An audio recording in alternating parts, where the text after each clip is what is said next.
Singkat saja, sinema. 28 Years Later adalah seri ketiga dari universe 28 Days Later yang pertama kali tayang tahun 2002.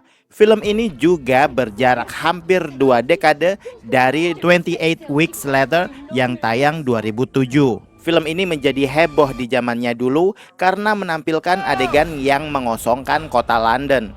Dan juga tren bagi zombie yang gak lagi jalan pelan sambil geter-geter nyocokin tulang. Sehingga value zombie sebagai entitas villain naik kelas. Di instalasi ketiga ini, 28 Years Later masih menghadirkan dampak dari wabah virus zombie yang mengerikan, yaitu kisah 28 tahun setelah penyebaran virus di laboratorium. Film gak mengambil setting pusat kota London, tapi bergeser jauh ke pulau terpencil yang terisolasi dengan dunia luar. Vibes-nya masih sama, masih dengan ciri khas Danny Boyle, masih dengan gaya pengambilan handheld alias goyang-goyang, sengaja nggak stabil kameranya, karena tujuannya memang untuk menciptakan atmosfer ketegangan dan irama nafas. Nampaknya Danny Boyle bermain-main dengan zombie alpha, yaitu zombie yang terinfeksi dan bertahan dengan kecerdasan dan kekuatan di atas zombie-zombie normal. Termasuk zombie ngesot yang suka nyemil cacing tapi nggak segan-segan juga buat menyerang manusia.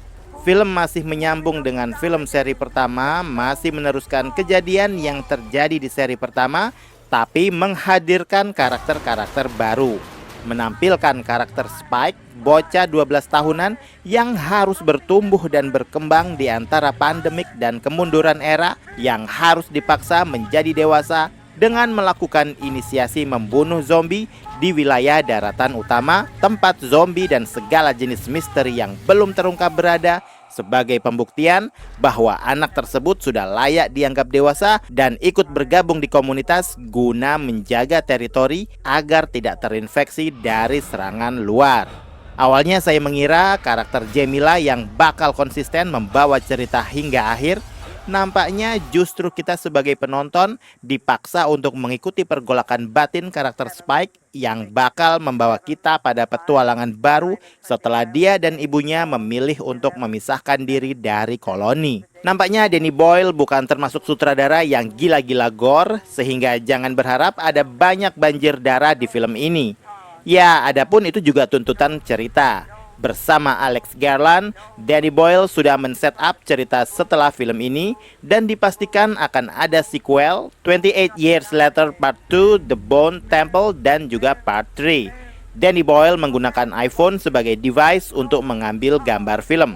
Ada sekitar 20 iPhone 15 Pro Max yang digunakan untuk menghasilkan gambar yang memang kerasa iPhone banget kualitas gambarnya. Pada intinya ini semua tentang kreativitas. Ya, asal bukan AI. Secara keseluruhan, 28 Years Later layak ditunggu buat kamu yang pernah merasakan menonton film 28 Days Later era rental VCD. Bersyukurlah sekarang bisa menyaksikan sequelnya di bioskop. Ya, hitung-hitung bernostalgia. Tanpa kehadiran Cillian Murphy tentu saja. Lagian sudah mahal sih dia sekarang. Jadi singkat saja, 28 Years Later Cinema. Silakan like, komen, dan subscribe kanal ini. Cek juga akun-akun media sosial Sinemalogi. Jangan lupa bersinema dahulu, berbahagia kemudian.